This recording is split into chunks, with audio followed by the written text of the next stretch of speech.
Magandang umaga po sa ating lahat. So this morning, tutuloy po natin yung atin pong naputol na lesson last Sunday concerning God's sovereignty. So manalangin po muna tayo. Father, we come before you, acknowledging that the truths that we are about to study are great and majestic truths concerning you. So Father, may you grant us in your grace seriousness, but also rejoicing that the God we worship, that the God we serve is an all-powerful, almighty, and sovereign God. May you plant these truths in our hearts, especially with all the things that are happening in the world right now. Father, may you ground us truly in the fact that you are our sovereign Lord, that you own everything, and that you are all-powerful, and that we belong to you. Father, we ask for your grace in Christ's name. Amen. So last Sunday ay atin pong tinalakay yung topic of God's sovereignty. And as I have mentioned, it is best to be studied side by side with His omnipotence. And actually, we are following Joel Beke's outline sa kanya pong Reformed Systematic Theology, wherein he places God's power under the topic of God's sovereignty. So, tinalakay natin yung kanyang sovereign will, which includes His decretive and His precepts, and also His divine authority, His divine right as the ruler, as the owner, as the creator of all things. So, today we will tackle God's sovereign power, or more commonly known as God's omnipotence. God's omnipotence. So, I believe looking at us right now, familiar po tayo. We have probably heard many studies and lessons concerning this, but I hope that it would still come to us in a new and fresh way. No? Mas ma-encounter natin yung katotohanan ito in a fresh way para din sa ating edification at para din sa ating comfort, and of course, to the praise and honor of God. According to Wayne Grudem, isa po sa ating ding source, is his systematic theology. Sabi niya, God's omnipotence means that God is able. God is able to do all His holy will. So I hope that definition will be unpacked as we go on with the lesson. It also means, sabi ni Joel Beeke, that He has infinite power. He has limitless. He has unlimited power to accomplish all of His decretive will. For everything that He purposes, He has the power to accomplish them and also to enforce the full rights of His authority. So you see, it will not make sense, no, na ang Diyos ay meron siyang kalooban from all eternity past, but He has not the power to bring it to fulfillment, na hindi niya kayang ipatupad o isakatuparan yung kanyang mga kalooban. No? Nakita natin ito sa atin bilang tao. Marami tayong mga naisin. Marami tayong mga desires. But many of those, really, we don't have the ability or the power to do so. Sino ba dito ang ayaw ng magandang gobyerno? Maayos, malinis. Walang corruption sa gobyerno. Hindi ba naisin natin yon? But we don't have the power to do that. And our vote, our one singular vote, can only do so much as contribute to the outcome of the poll or the results of the election. And it also does not make sense for Him to have all authority, at least to claim to have all authority over everything, pero wala naman siyang kapangyarihan para i-impose yung kanyang authority. No? Sa tao, nakikita rin natin to. Sometimes authority, power is given, sometimes it is acquired. Yung maraming pera, of course, they have power, but not all who has power has authority. But sa government, lahat na may authority, they have power. But God possesses all, and both, all power and all authority.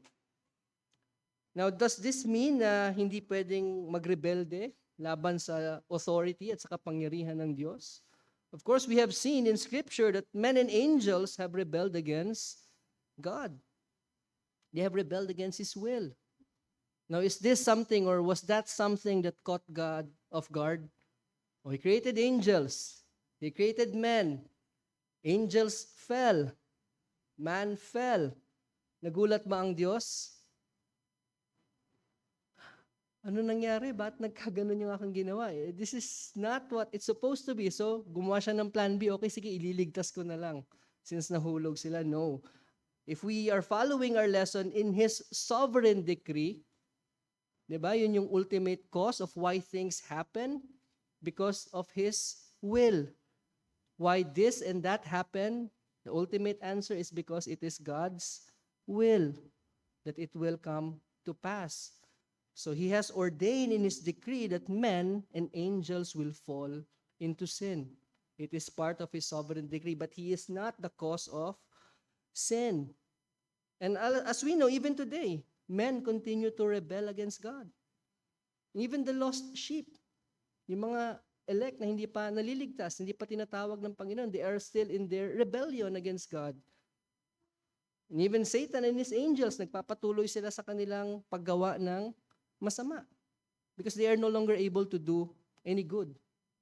Now, once the angels fell, yun na yung kanilang permanent state. Hindi na sila pwede pang maligtas, hindi na sila pwede pang gumawa ng mabuti.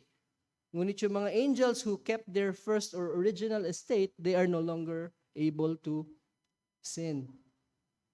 So before the fall of angels, they are able not to sin, but when they fell, they are not able not to sin. And those who did not sin, they are no longer able to sin. And why is that? Because that is God's will. That is God's purpose for the angels. Now, since they are continuing in the rebellion, man is continuing in rebellion, ibig sabihin ba nito, God has not the power to subdue all things? Isn't He omnipotent? Now let us remember the Word of God teaches that a day will come when every knee shall bow and every tongue shall confess that Jesus Christ is Lord, even those who are in perpetual rebellion against Him.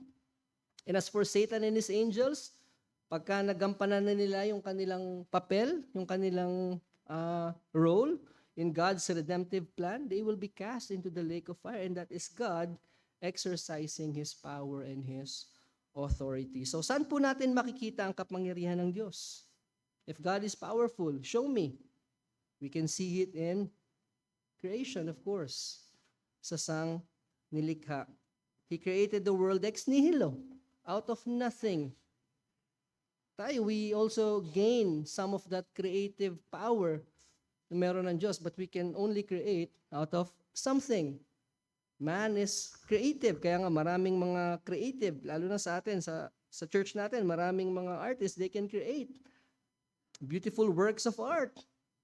We can create things, but we cannot create something out of nothing. And alam natin, simply by commanding it, let there be, He created the universe. And not just created the universe, but He gave it order. And that's one thing that should really baffle or blow our minds, how the universe is in such order. It's not a world of chaos, as science, so-called science teaches. Yun yung mga itinuturo sa mga paaralan. If you watch shows, mga science shows that are not Bible-based, yun yung kanilang tinuturo. Out of chaos came order. But our God is a God of order. So in creation, there is order. Just look at your bodies. We are fearfully and wonderfully made. Everything na inilagay ng Diyos is there for a purpose, and it does its task well. And of course, may mga defects, but yung ilong natin, yung mata natin, it was created for a purpose, at ano man yung purpose niya, ano man yung job niya, it does it very well. Every single cell in my body is well. Kinakanta sa Sunday school, nakita ko every single cell sa ating katawan does its purpose. It is ordered and ordained by God. And if you study DNA, it is a code. DNA is a code, and a code won't be there kung walang naglagay. If no one coded it or no one programmed that code. Basa natin yan, of course, sa Genesis, but Psalm 33, the Psalms also speak about God's great power. Sabi sa Psalm 33 verses 6 to 9, ano sabi diyan? By the word of the Lord, the heavens were made, and the breath of his mouth all their host. He gathers the waters of the sea as a heap. He puts the deeps in storehouses. Let all the earth fear the Lord. Let all the inhabitants of the world stand in awe of him. For he spoke, and it came to be. He commanded, and it stood firm. Now, according dun sa mga verses na yun, what should then be our response when we think about God's power? Pag nakita natin yung kanyang kapangyarihan as displayed in creation, we should be what? In fear and in awe of him. We should be giving him the proper reverence that is due to him. Now, the fact that he wills something, no, ang katotohanan na ang Diyos ay niloob ang isang bagay, it means that it will surely come to pass. And what ensures that? His power. His power. God's power, ang kanyang kapangyarihan, is the outworking of His will or His decree. It is the outworking of whatever He wills. It is God's power. So yung inward working nun is His will, and the outward act is His power. So whatever He wills, He carries out with His divine, sovereign power. He has all the power, unlimited, immense power to do it. So nakita natin sa creation, we see the mighty power of God. Sino dito yung mahilig mag-travel? Probably you have seen the Grand Canyon. Maybe you have seen majestic mountains. Yung mga nagmahilig mag-mountain climbing. And what is the first thing that comes to your mind? I always, as a kid, love singing how great thou art. Lalo na pag doon ka sa magandang tanawin. Kasi kitang-kita yung kadakilaan, yung kanyang kapangyarihan. And yet, even as majestic, as wonderful, as amazing creation is, it is not yet the fullness of His divine power. It is but a fraction of His power. Sino lang yung nakakaunawa ng kapangyarihan ng Diyos? Only the Father, Son, and Holy Spirit know and fully comprehend this power. Sabi nga ni Job sa Job 26:14, behold, these are but the outskirts of His ways, and how small a whisper do we hear of Him. But the thunder of His power, who can understand? Who can fathom the power of God? Na tayo nga pag nakaka-witness tayo ng great displays of power, great feats of strength, or even yung mga creative power, we stand in awe of men. Madali tayong mamangha sa tao. When we see greatness, mahilig ako manood ng World's Strongest Men at mamamangha ka talaga sa lakas nila. Bumubuhat sila ng kilo-kilong mga bakal, bato, binabato nila ng parang wala lang. But do we still marvel at the thought of God's power?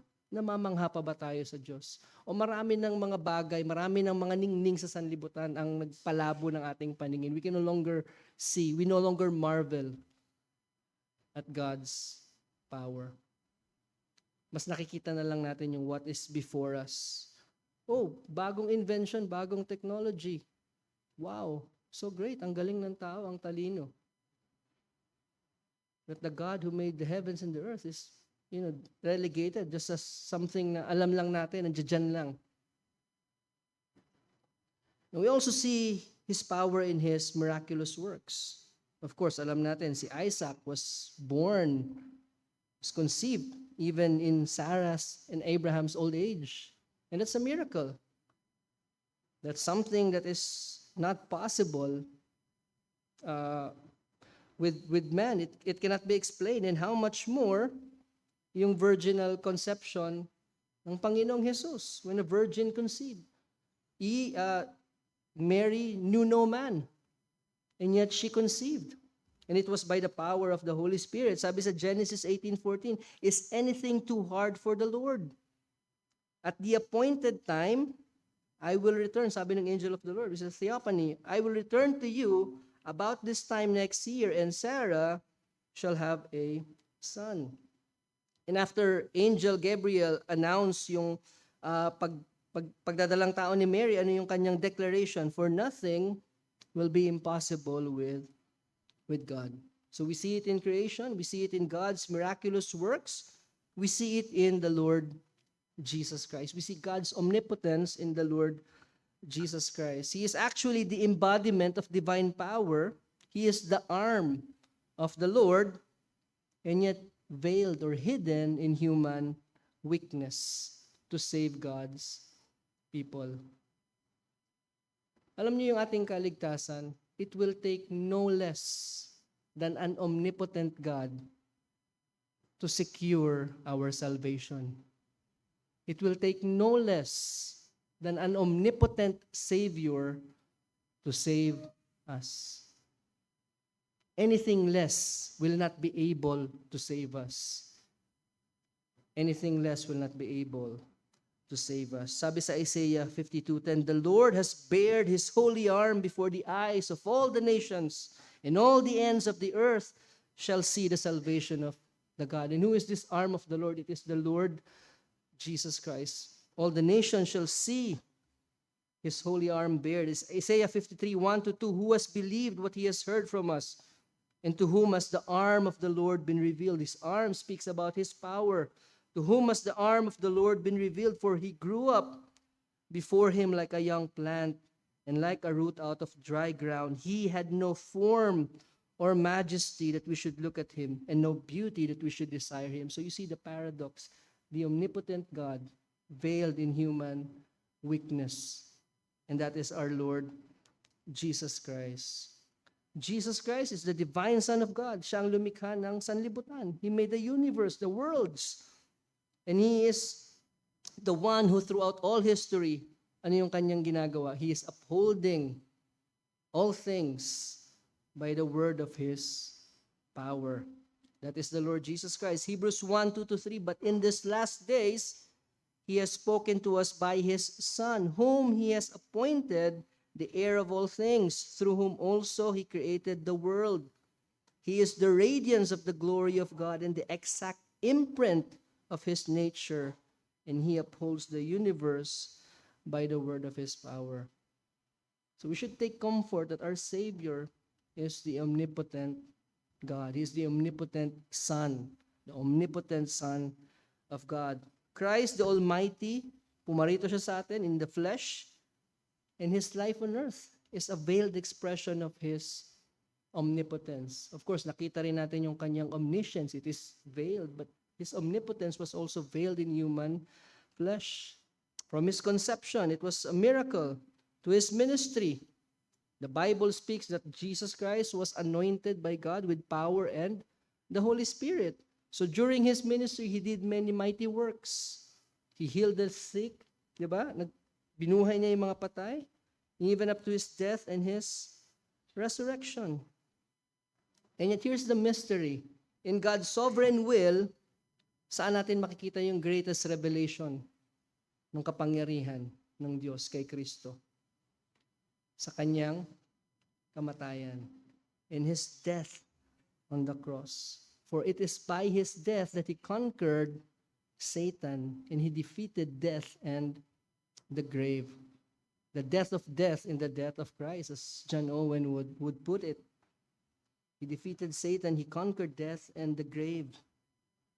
And though He was crucified in human weakness, He was raised to life by the power of God. And that same power that raised Jesus Christ from the dead is the same power that worked in us in our regeneration. It is the same power that works in us sa ating sanctification. 2 Corinthians 13:4, for He was crucified in weakness, but lives by the power of God. For we are also weak in Him, but in dealing with you, we will live with Him by the power of God. So nakita natin, the Almighty God came to us in human form, in the flesh. He is the omnipotent God, and yet His omnipotence was veiled in human weakness. He displayed His great power in His death on the cross by conquering death and the grave, defeating Satan. And even right now, Jesus Christ is exercising His what? Universal power as what? Ano yung kanyang ginagawang ministry ngayon? As our mediator. As our mediator, He gives eternal life to His elect. And one day He will return, again, in great power and great glory, to punish the wicked and to take His people to be with Him and establish His kingdom in the new heaven and the new earth. So makita natin this omnipotence, this great power of God is seen in the Lord Jesus Christ. It is also seen sa ating kaligtasan and in our preservation. No? So, show me God's power. Tayo, patunay ng kapangyarihan ng Diyos. The fact that we were saved and the fact that we are being kept and we are being preserved is a proof of God's almighty power. Ano pang kailangan natin? What greater proof do we need? Kailangan pa ba nating makitang umulan ng apoy? Magpadala ulit ng mana? Hatiin ulit yung Red Sea? Hatiin yung Jordan River? O hawiin yung EDSA para makadaan tayo ng matiwasay pag linggo? Na kailangan pa ba nating makita yon? No. Our salvation, the fact that we were made alive when we were once dead in our trespasses and sin, is a proof of God's almighty power. Bawat regeneration unto conversion is a resurrection from dead to life, from death to life. At sino may gawa nito? Holy Spirit, who is the Lord and the giver of life. So makita natin the omnipotence of the Father, the omnipotence of the Son, and the omnipotence of the Spirit. I remember a sermon by by Paul Washer when I was a new believer. Sabi niya, the power that God displays in the new creation is even far greater than the power that was displayed in creation. It far exceeds the power that it takes to bring a dead sinner to life, far exceeds the power that He needed to bring the world or universe out of nothing. In creation, God spoke. But in salvation, He bare His arm. He gave the Lord Jesus Christ.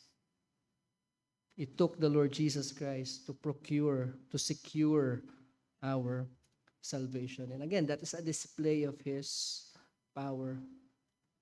Anong nagawa ng kamatayan? Anong nagawa ng impyerno? Anong nagawa ni Satanas?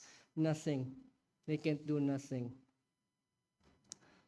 And of course, ano yung question, no? When the Lord Jesus Christ met with the rich young ruler, sabi niya, it would be easier for a camel to go through the eye of a needle than for a rich man to enter the kingdom. Ano sabi ng mga disciples? Who then can be saved? Sinong pwedeng maligtas?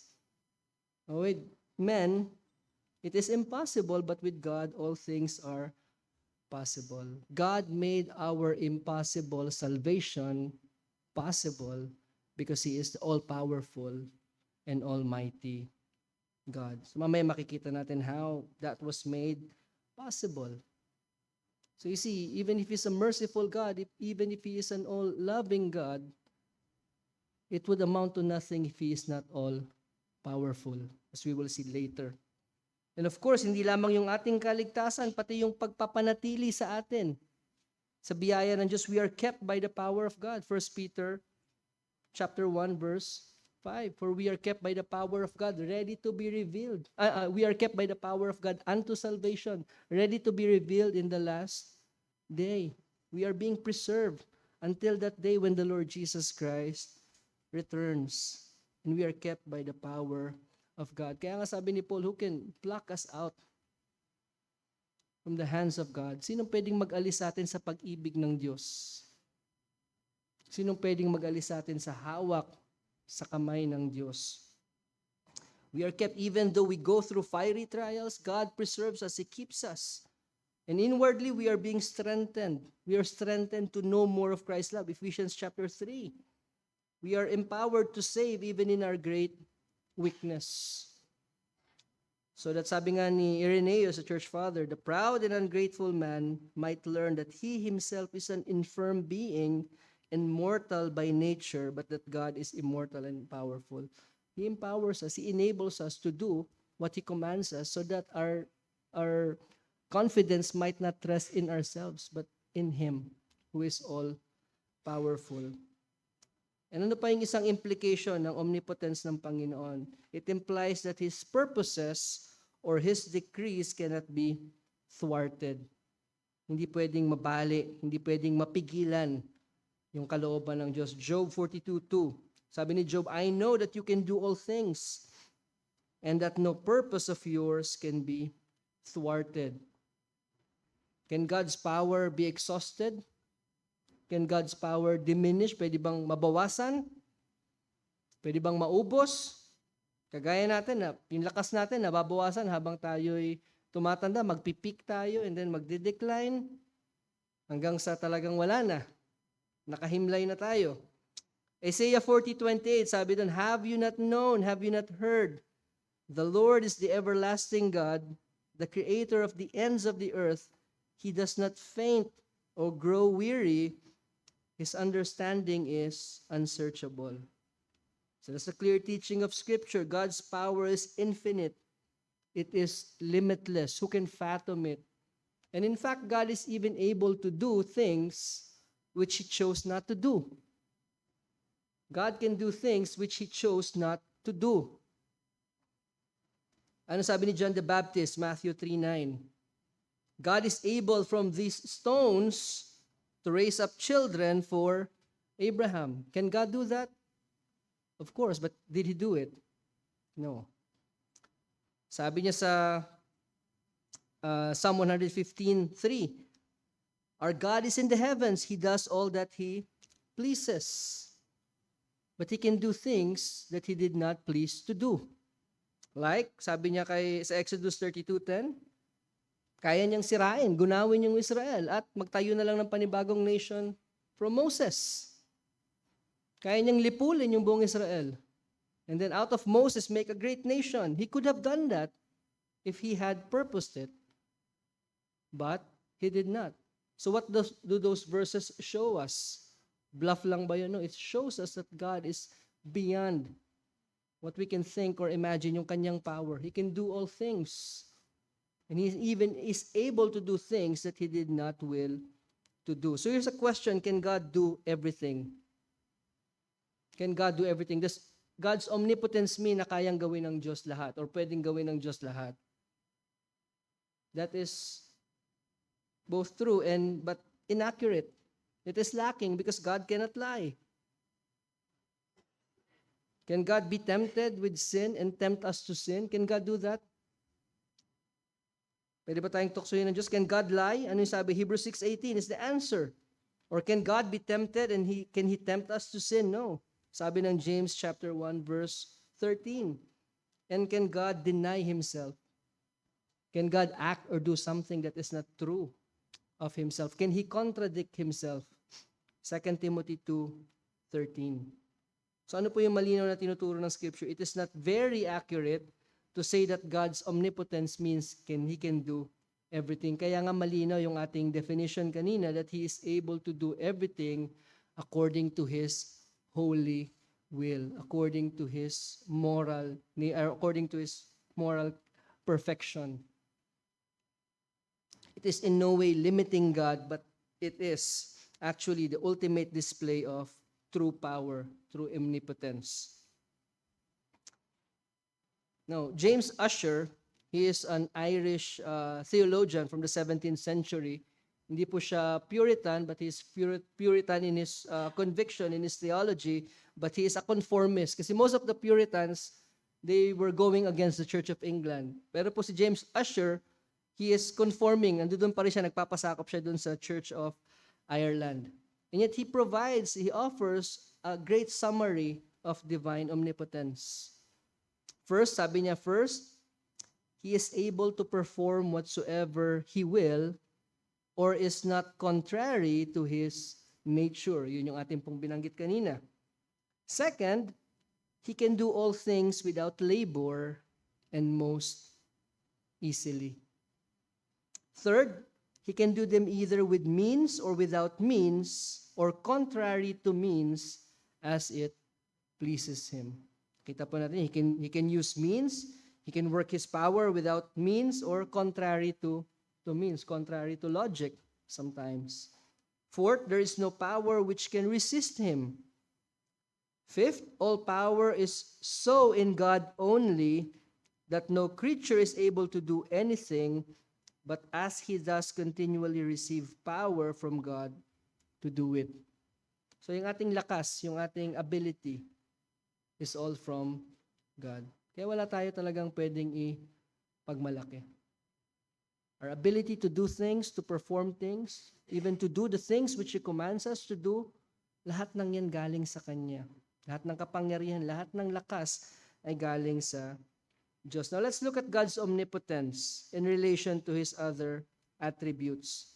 No, kasi makita natin yung Kanyang omnipotence is intimately related to His other attributes. It is what energizes. It is what makes, it's what gives it liveliness in their exercises of it. Sabi ni Stephen Charnock, how vain would be His eternal counsels if power did not step in to execute them. So we mentioned earlier, it will not make sense for God to have an eternal will or decree, pero wala naman siyang kapangyarihan na ipatupad yon. His mercy, sabi niya, would be a feeble pity if He were destitute of power to relieve. Sino dito sa atin yung mga naawa pag nakakakita tayo ng mga nahihirapan talaga? Nagugutom, mga may sakit. Pero hanggang saan lang yung awa natin? Hanggang saan lang aabot yung awa natin? Hanggang awa lang, madalas. Because we don't have the power nor the resources to relieve them of their pain or suffering. But God is not so.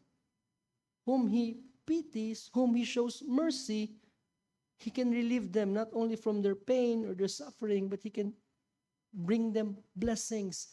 He has the power to do that. Nasa Kanya yung kapangyarihan.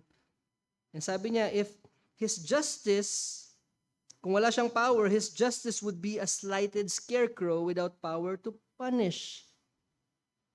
What if God is a God of justice, but He is not able to punish because He is weak and feeble? It will not make sense. So nakita natin lahat ng Kanyang attributes are also intimately connected and related to His omnipotence. And we can think of other attributes as well. His promises, sabi ni Stephen Charnock, would be an empty sound without power to accomplish them. Parang pangako lang ng tao, but our God is not like us. Wala siyang pangako na pwedeng mapako. Because it is in Him, based on His omnipotence, He is able to fulfill all of His promises. Kaya nga all of His promises in Christ are yes. It will be sure, ito'y sigurado. Wala tayo dapat hindi tayo dapat magdalawang isip, hindi tayo dapat mag-alangan. Gagawin ba ito ng Diyos? Pag sinabi ng Diyos, Kanyang gagawin. He will surely do it. It is also implied by His other attributes, for He is the infinite Spirit, eternal, self-existent, sufficient, and full of life. All of this will crumble if God is not all-powerful, if God is not omnipotent. His eternality, His self-existence, His self-sufficiency, it will all crumble if He is not also the God who is all-powerful. Lahat ng ito ay hindi magiging totoo. So, what are some practical applications of God's sovereignty? Including yung ating previous lessons about His will, about His authority. Number one, God's sovereignty calls us or demands of us repentance from rebellion. Job 9:4, ano sabi doon? He is wise in heart and mighty in strength, who has hardened himself against Him and succeeded.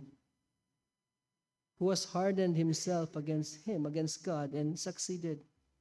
So kung meron man po dito sa atin na patuloy na nagmamatigas ng kanilang puso sa Diyos. And I hope this verse serves as a warning. No one will succeed in their hardness and in rebellion against God. Just simply thinking that we still have tomorrow, tsaka ko naiisipin yung mga ganyang bagay, is rebellion. Just simply not caring about God, the God who is all-powerful, is rebellion. We're saying that I can be before this Almighty God, kung totoo man siya, and I don't care. No one will succeed with that kind of hardness. Nothing is more foolish and stupid than rebelling against a sovereign and all-powerful God. We make a lot of foolish decisions in our life, but perhaps the greatest foolishness is to continue in our rebellion, to choose to continue in our rebellion against God. Number 2, God's sovereignty calls us to trust in His promises. It calls us to trust in His promises. Na hindi natin nakikita ito. We will not see it with our eyes. We will not understand everything with our minds. Paano ba patutuparan ng Panginoon yung kanyang mga pangako? But we must look with eyes of faith to our God who is omnipotent.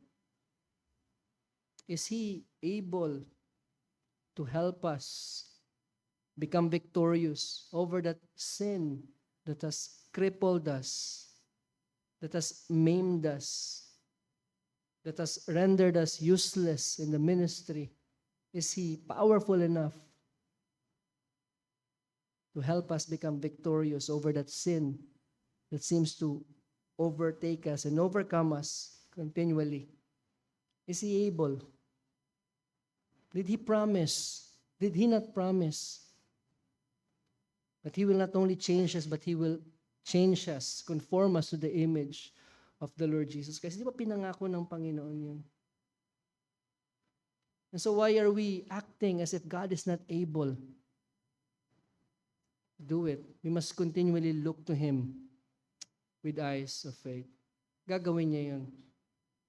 The fact that na matatapos yung buhay natin dito, na hindi natin napagtatagumpayan yung kasalanan, that we have not been changed, even though we claim to be Christians, that's not a testament that God is not omnipotent. It's proof that we have never been saved. Because those whom He saves in His power. He sanctifies us in His power.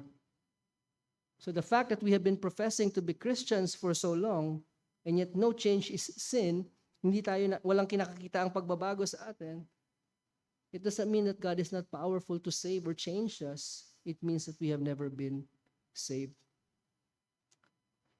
It calls us to trust in His promises. We must be like Abraham, the father of faith. He was fully persuaded that God is able to perform what He has promised. And for us to trust His promises, kailangan paniwalaan natin that God is omnipotent. It's a prerequisite.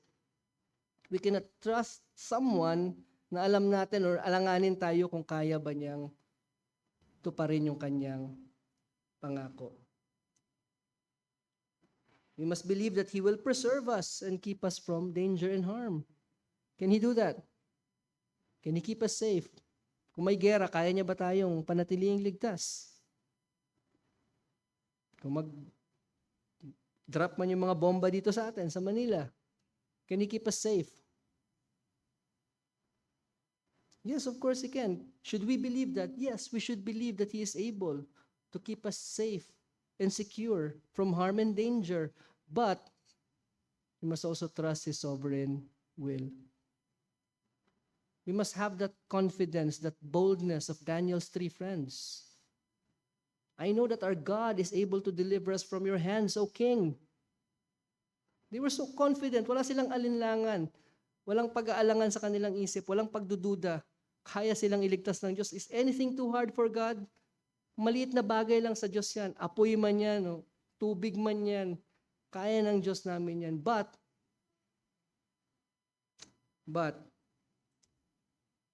kung hindi man gagawin ng Diyos, we still will not bow down to that God.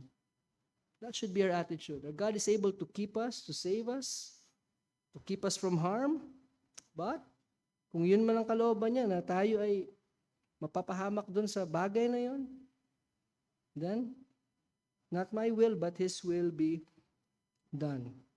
Kita natin ito sa buhay ng mga alagad ng Diyos. Even the martyrs of the past who have given up their lives for the testimony, the witness of the gospel. God was able to save them. God is able to save them from the mouths of the lions. God is able to save them from the people who tortured and burned them. But the fact that God did not, it is because of His will. And they submitted to His will. Number 3, God's sovereignty calls us to reverent fear. Kung makakita siguro tayo ng tao na kayang magpalabas ng kotse or ng barko out of nothing, siguro baka matakot tayo. Mamamangha tayo. Hindi lang tayo mamamangha, matatakot tayo. But do we consider what it would mean for an almighty, all-powerful God to be angry with us? If God is all-powerful, what does it mean for Him to be angry with me? Gustuhin ba nating magalit sa atin yung isang napakamakapangyarihang tao? Let's say the President of the Philippines or the ex-President of the Philippines. Gustuhin ba nating isipin na itong taong to ay may puot sa akin? Or maybe, siguro, Presidente ng Amerika, isipin mo, may personal na galit sa'yo. Ano kayang kaya niya at pwede niyang gawin? Sabihin natin, isang mayamang drug lord, he has a personal issue with you at galit na galit siya. Takot ka, baka kahit sa ilalim ng lupa, magtago tayo. But when we are outside of Christ, God, omnipotent, God Almighty, is angry with us. His wrath is upon us. And yet we take it so lightly. Yun ang problema natin. We take it so lightly. Because unless God opens our eyes, unless God opens our understanding, hindi natin mararamdaman yung bigat ng katotohanan na ang galit ng Diyos ay nasa atin. If God will not open our eyes in His mercy, we will not even care. So what? Galit yung Diyos sa akin, hindi nga ako naniniwala sa Diyos eh. Intindihin ko pa yung galit niya. So unless God in His mercy and grace opens our eyes, opens our hearts, we will never come to this reverent fear. But for us, na merong takot ng Diyos sa ating puso, na Kanyang inilagay sa ating puso, what does it mean for us? His power means great blessings and benefit for all of us who fear Him. So we must hate the thought of provoking to anger our God by our willful sinning. 1 Corinthians 10:22. This is the Apostle Paul speaking. Shall we provoke the Lord to jealousy? Are we stronger than He? Yun yung kanyang question sa mga Corinthians. Shall we provoke the Lord to jealousy? Are we stronger than He? Of course, sa Hebrews, it is a fearful thing to fall in the hands of the living God, who is all-powerful. But again, His power, His might, means for us believers infinite resources, infinite source of blessing para sa Kanya, para sa kanila na nasa Kanya. His power is now for us. It's not against us. So we must constantly meditate on His power so that we can say with Moses in Revelation, sabi niya, great and amazing are your deeds. Great and wonderful are your works, Lord God Almighty. Just and true are your ways, O Lord of the nations. Who will not fear you, O Lord, and glorify your name? For you only are holy. All nations will come and bow down before you, for your righteous acts have been revealed. Who shall not fear you? Great and marvelous are your works, Lord God Almighty. Do you even meditate about that? Number 4, God's sovereignty calls us to humble praise. Calls us to humble praise. We should sing unto the Lord and make a joyful noise for He is a great God and a great King above all gods, who holds the earth and the sea in His hands. That's in Psalm 95, 1 to 6.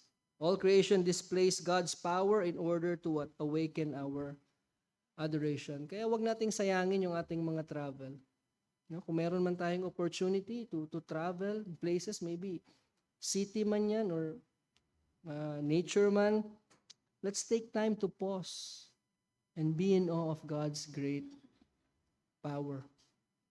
So, huwag nating sayangin yung opportunity na magpuri sa Diyos dahil sa kanyang nilikha. And of course, doon din sa ating kaligtasan. Maybe you are right now weighed down with troubles. But even there, the godly can say, like Job, the Lord gives, and the Lord takes away. Ano yung sunod? Praise, blessed be the name of the Lord. So even as we reflect in His power, in His greatness, and even in His sovereign decree, we are now weighed down with troubles. You can just say, the Lord gives, the Lord takes away. Blessed be the name of the Lord. Kung hindi natin yung kilala yung Panginoon, we will not be able to truly say that. We will not be able to give Him praise even in the darkest of providence. Number 5, God's sovereignty calls us to faithful service. Na maaari meron sa atin dito, we have certain authority. Maybe as parents or maybe boss.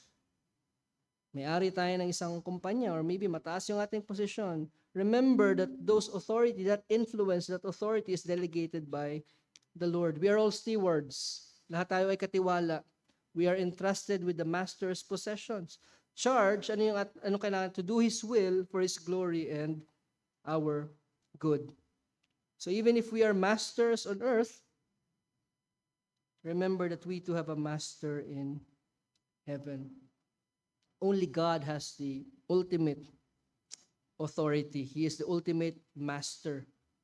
So ano man yung ating position dito, positions of authority, meron man tayong platform, remember, all of that is given by God for the purpose of glorifying His name. Huwag nating kakalimutan yun. Ezekiel Hopkins, another Puritan, said, glorify the power and sovereignty of God by using that power and authority which He hath given you in subordination to His. We can never be faithful stewards kung hindi natin i-acknowledge yung authority ng Panginoon. Number 6, God's sovereignty calls us to submission in sorrows. Kapag may narinig tayong hindi magandang balita, nangyaring trahedya sa ating pamilya, are we able to say, it is the Lord? Let Him do what seemeth Him good. That's Eli, after Samuel announced what's going to happen to him and his family. It is the Lord. Let Him do what seemeth Him good. Remember, He's a sovereign God. He does whatever He pleases. And if it pleases Him na padaanin tayo into a fiery trial, then we should be able to say, it is the Lord. We should humbly submit. Without complaint, without murmuring, simply, humbly bowing to His will. It is the Lord. Let Him do what seemeth Him good. Alam niyo kung ano yung balitang narinig niya dito.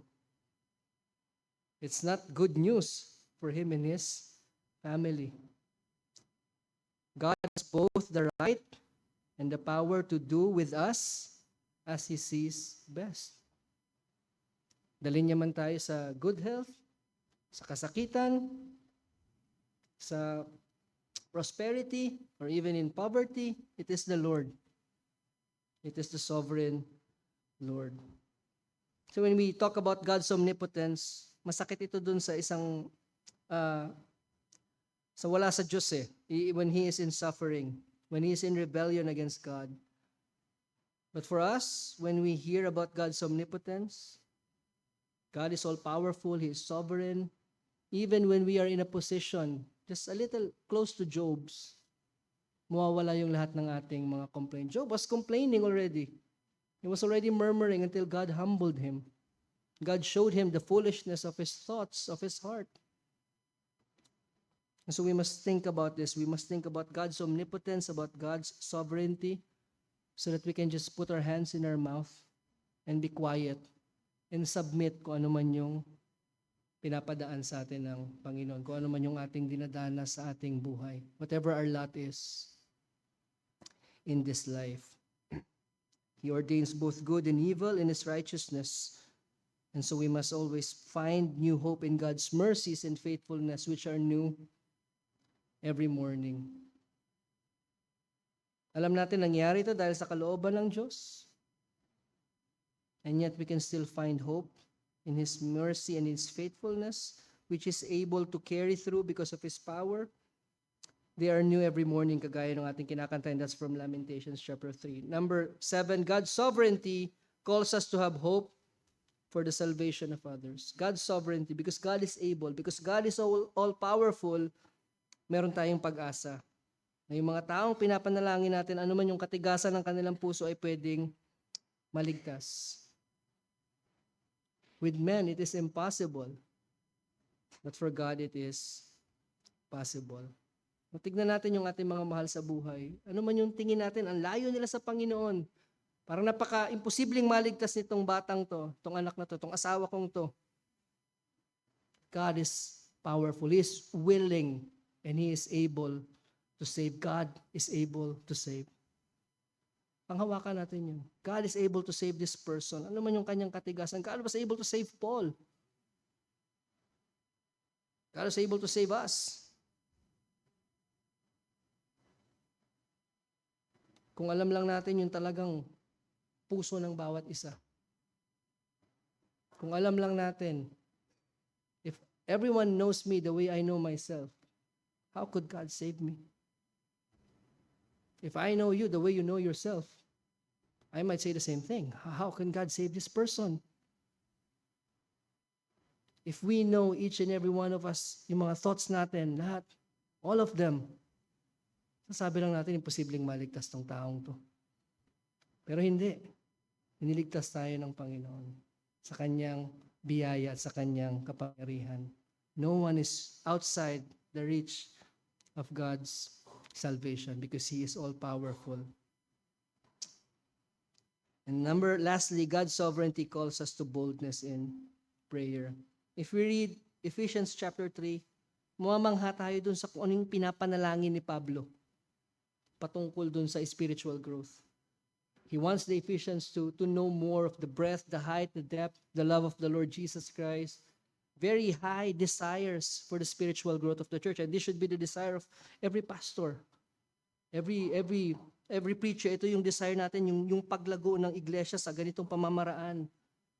And yet, kung titignan natin yung ating mga sarili, paano mangyayari yun? Paano ko lalago ng ganun? Paano ko mauunawaan yung mga bagay na yun? How am I able to attain to these things? How are these people able to attain to all these things? Because what?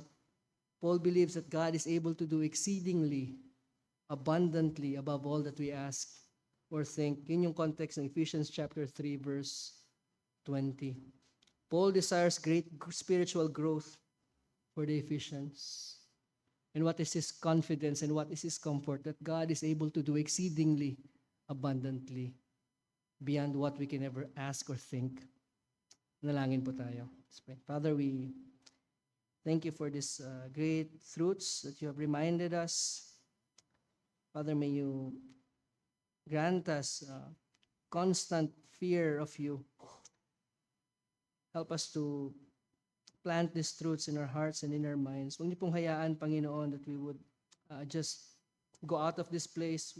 We would go back to our homes, that we have not been changed.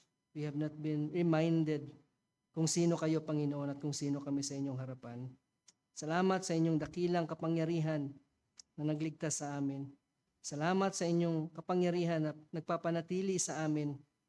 Salamat sa inyo pong dakilang kapangyarihan that ensures that all of your promises indeed would be obtained by your people. It's our prayer in Christ's name. Amen.